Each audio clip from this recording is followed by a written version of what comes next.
girl Shalae, and I'm back today with another video. In today's video, we're going to discuss the struggle to obtain housing in this market. We're also going to talk about bonuses for landlords and which states are opening up their Section 8 list. Now, every month I post a video on Section 8 secrets, which entails like how to get your name on the list, how to prepare for the application, all the tea, all the goodies. So if you want to know if your state is on the list this month, you already know what to do. Stay tuned. Your girl's got you covered. Now, if this is your first time tuning into my channel, hi, hello, hey friends. My name is Shalae, and here on this channel, we discuss shopping, saving, and everything in between. I would love to have you a part of my internet family. Super easy. Click the big old red subscribe button down below when you're in, just like that. And while you're at it, go ahead and give me a like because you love me bringing this content to you every Monday, Wednesday, and Friday. Now, guys, let me know, how was your Thanksgiving? You know, your girl is super rude. I forgot to ask you guys about this. I had a time, okay, of my life with laughter, love, family. But let me know, like, was the food good? Who made the macaroni and cheese? Like, let your girl know what it was, all right? All right, now, let's go ahead and jump right into the video because we all know that Section 8 helps low-income families by paying a portion of their rent. Now, back in the day, this used to be like Willy Wonka and the Chocolate Factory, right? It was like a golden ticket if you got your name. But that's no longer the case because this past year, it has been harder for families to find housing on the Section 8 program. Now, there's a lot of reasons why, right? One, we're in a red hot rental market. With the prices of homes being higher than normal, a lot of people are opting to rent, which landlords can now charge like top dollars, which is a lot more than what HUD would pay them. But to kind of combat that, a lot of states are now starting to offer us incentive for it. So like in Cincinnati, the housing authority will give landlords an incentive of up to $2,000 to become part of the HUD program. Now with that $2,000 payment, it will be made to the property owners to provide homes to families leasing through the program's new admission process, which in some of my videos in the comments, I see where you guys were like, Shalae, it's hard to find a house right now. Now, another problem is families get a limited amount of time to find a rental property that will accept their vouchers as well. And so a lot of them run out of time. I know some people were saying that they get 90 days, where some states were offering up to 6 months. But once that time period is up, whatever it may be, then you lose your voucher. So even if you've been on that list for 15, 20 years, you finally got, hey, your voucher. If you can't find anyone to rent it within that time frame, honey, you're going back to scratch. Okay, you're going back to the, you're going back to the end. Which right now with all the federal packages that are coming back with the Build Better Back incentive, that one that Obama's doing, not Obama, the one that Biden's doing. Yeah, it's all, okay, blame it on the turkey. Okay, blame it on the turkey. All right, so the Build Back Better initiative, we're just going to call it B3, okay, which is by Joe Biden. It's a $24 billion program that wants to expand the vouchers nationwide. Now, this will affect about 310,000 households. This also includes about $65 billion to repair public housing, $500 million to provide housing for people with disabilities, $500 million to provide housing for the elderly, which if you haven't checked out that video, check it out.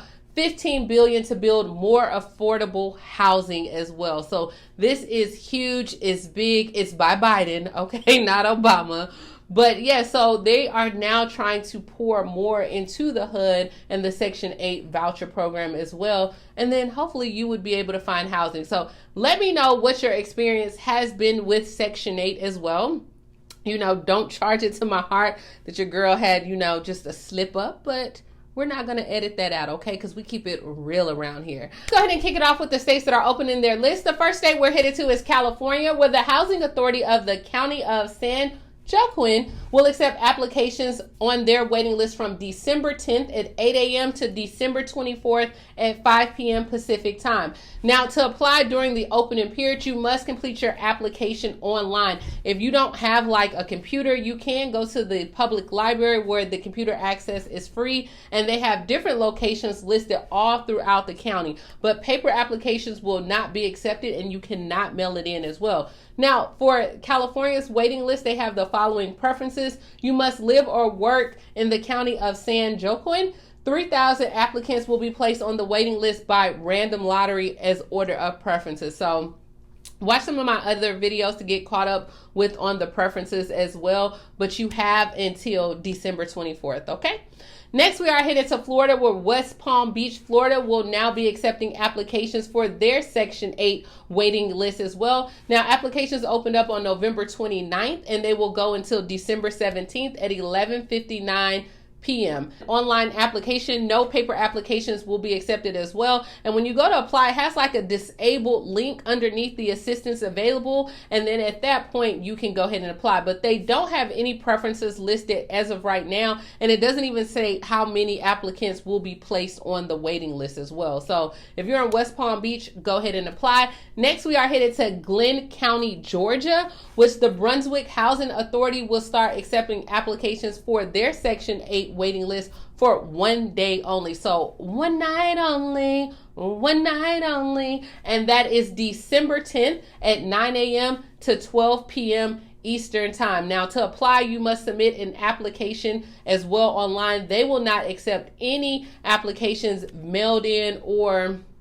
paper applications, but the preferences they offer is any family that has been terminated from the Housing Choice Voucher Program due to insufficient funding. Any preferences will include like victims of domestic violence, as well as like sexual violence, sexual assault, stalking, or you have been referred by a partnering agency as well. Which I talked about this in my other videos, like if you have any illnesses, if you are disabled, if you have any referrals that you can get, that will take you a long way when it comes to completing your Section 8 application as well.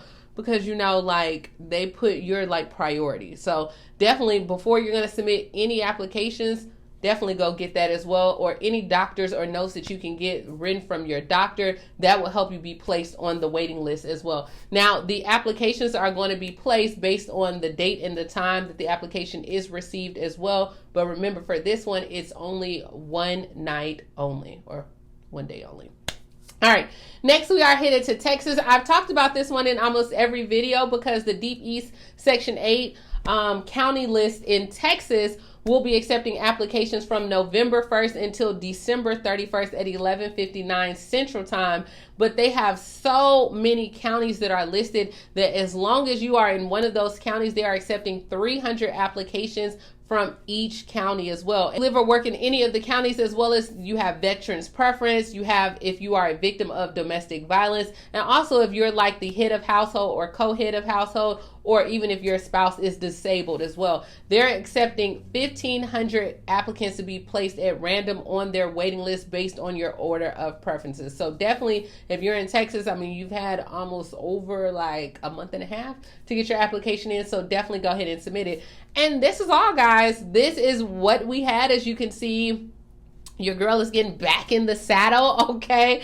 Like, I don't know what was going on, but it's all good. Like, things happen. But definitely go ahead and submit your applications for Section 8. What do you think about these incentives? Do you think these incentives are going to entice landlords to now start accepting applications?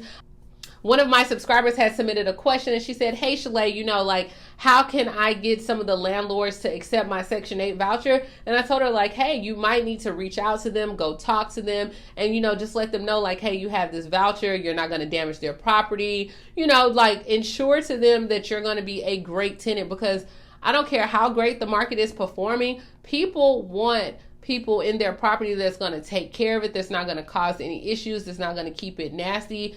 You know, that's what they want as well. So as long as you're doing that and you can prove that you are a great tenant, I mean, I'll be willing to accept you. You know what I mean? I'm just saying, like, I know there's a lot of money out there, but, you know, that federal money comes on time. You know, you don't have to worry about it. So there are ways. But let me know any tips or tricks that you have. And let me know if you like videos like this as well. And as always, grab a copy of my ebook. Please like, comment, subscribe, and I will talk to you later, Gator. Bye, guys.